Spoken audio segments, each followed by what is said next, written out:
Deuteronomy chapter 13.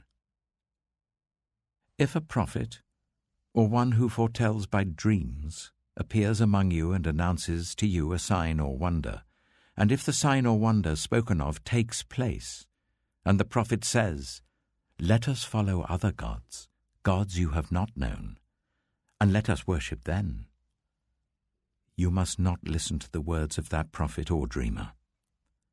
The Lord your God is testing you to find out whether you love Him with all your heart and with all your soul. It is the Lord your God you must follow, and Him you must revere. Keep His commands and obey Him, serve Him and hold fast to Him. That prophet or dreamer must be put to death for inciting rebellion against the Lord your God, who brought you out of Egypt and redeemed you from the land of slavery.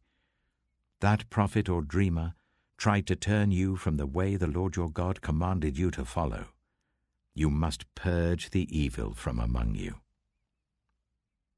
If your very own brother, or your son or daughter, or the wife you love, or your closest friend secretly entices you, saying, "Let us go and worship other gods, gods that neither you nor your ancestors have known, gods of the peoples around you, whether near or far, from one end of the land to the other," do not yield to them or listen to them.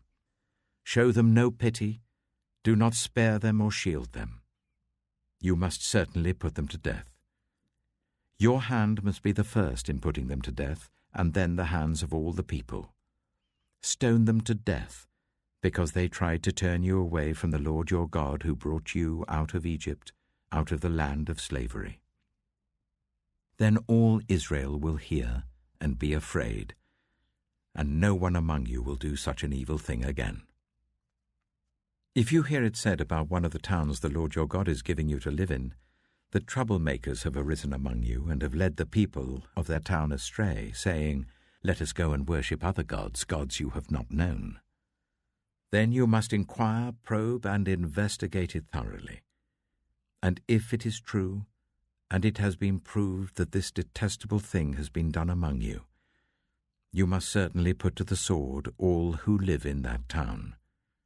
You must destroy it completely, both its people and its livestock. You are to gather all the plunder of the town into the middle of the public square, and completely burn the town and all its plunder as a whole burnt offering to the Lord your God. That town is to remain a ruin forever, never to be rebuilt, and none of the condemned things are to be found in your hands. Then the Lord will turn from His fierce anger, will show you mercy, and will have compassion on you. He will increase your numbers as He promised on oath to your ancestors, because you obey the Lord your God by keeping all His commands that I am giving you today, and doing what is right in His eyes.